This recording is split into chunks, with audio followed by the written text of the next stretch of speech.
Welcome guys, another day, another new vlog.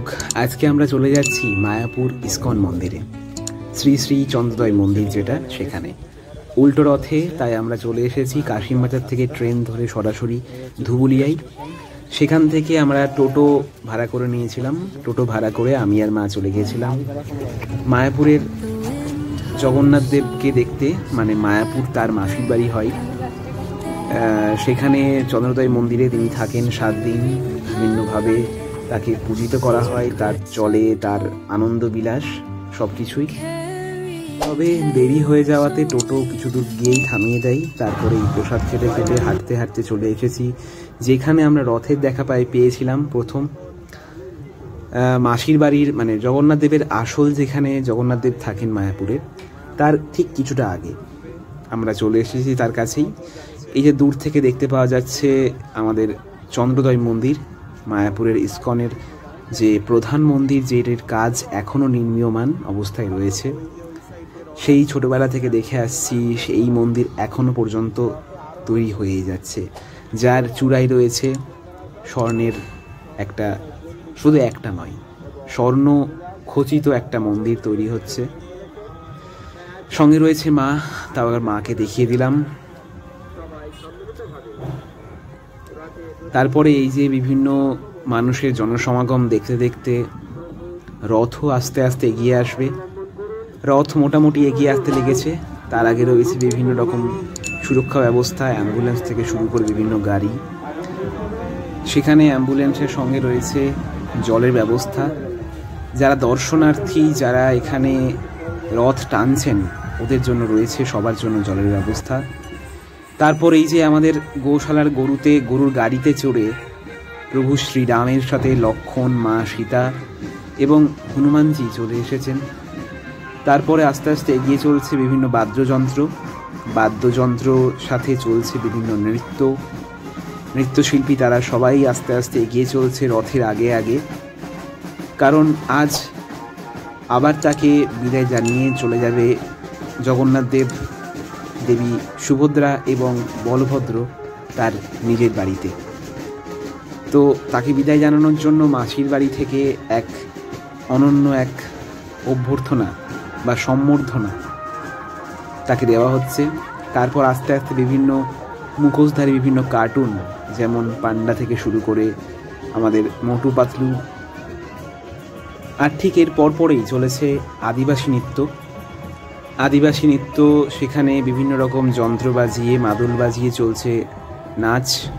তারপরেই ভারতনাট্যমের পরেই আবার সেই কৃষ্ণ রাধার যে দোল খেলার মুহূর্ত, যে লাঠি খেলা, সেইভাবে নৃত্য চলছে। বিভিন্ন বয়সী যে ভক্ত, তারা নাচছে এখানে কৃষ্ণ নামেই যে এত সুন্দর নাচা যায় তা এনাদেরকে না দেখলে বোঝা যায় না। আর এনাদের দেখে আমিও ঠিক নিজেকে সামনে রাখতে পারিনি, আমিও তাই একটু চেষ্টা করে নিলাম কৃষ্ণ নামের সঙ্গে নাচা। আর এর ঠিক পরেই আস্তে আস্তে চলে এলো সোনার ঝাড় দিতে দিতে সব রথগুলি একে একে। রথের প্রথমেই রয়েছে ভগবান বলরামের রথ এখানে দাঁড়িয়ে রয়েছে।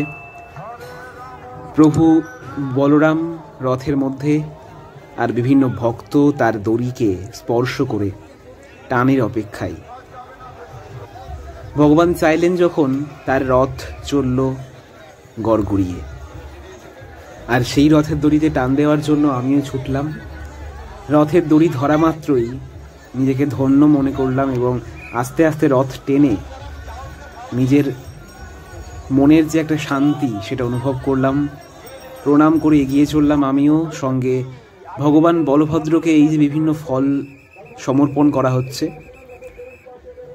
আর কেউ কেউ ছুঁয়ে দেখছে সেই রথের চাকা, রথের ফুল, কারণ সেখান থেকে তাদেরকে আশীর্বাদ নিতে হবে।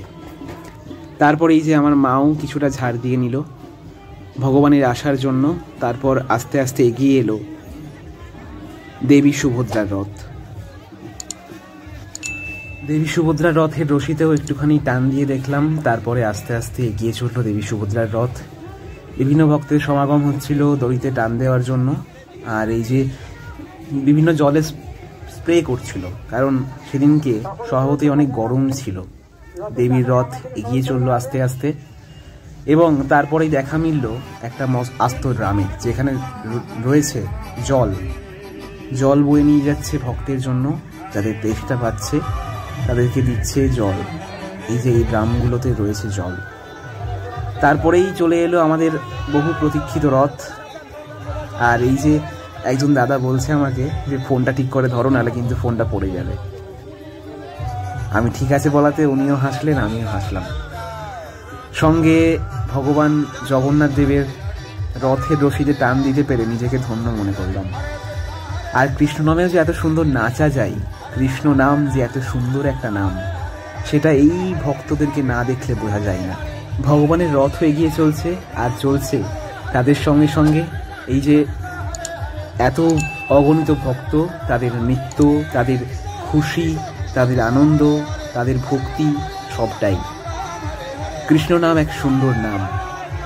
আর জয় জগন্নাথ বলতে বলতে আবারও আরেকবার রথের রশিতে টান দিলাম। সেই রশিতে টান দিয়ে আমার মুখের অবস্থা, এতটা সুন্দর এক্সপ্রেশন, নিশ্চয়ই বুঝতেই পারছেন। এতটা আনন্দ পেয়েছি যে সেটা বলে প্রকাশ করার কিচ্ছু নেই। আর লাখে লাখে ভক্ত এখানে এসছে এই রথের রশিতে টান দেওয়ার জন্য।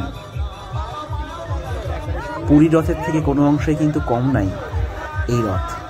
ভগবানের মুখ দেখে এক আশ্চর্য শান্তি রয়েছে, প্রশান্তি রয়েছে।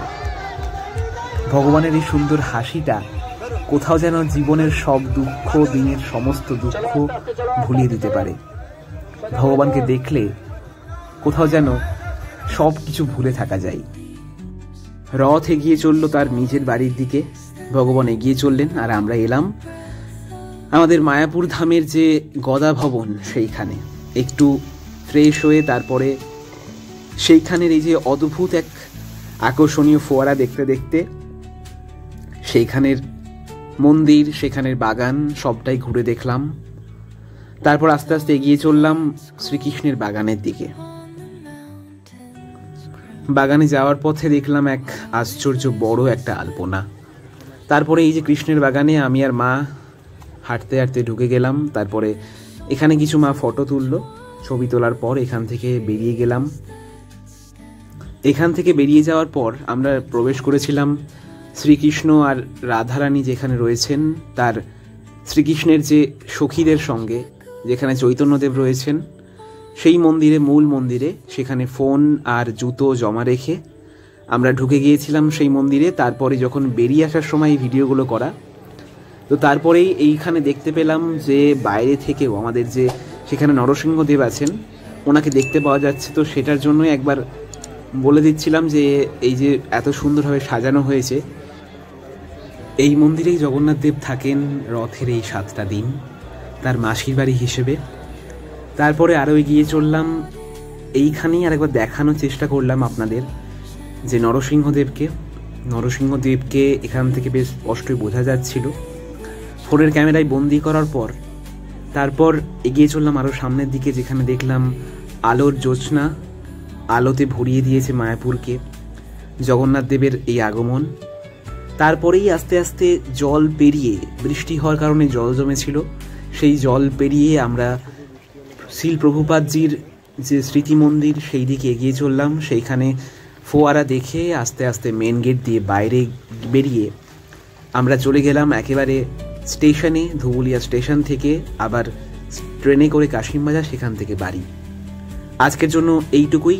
ভালো থাকবেন আর দেখতে থাকবেন এগ্রিক্রাফট শুভাশিস। সাবস্ক্রাইবটা অবশ্যই করে নেবেন যারা এখনও করেননি। অনেক অনেক ধন্যবাদ আপনাদেরকে। নমস্কার।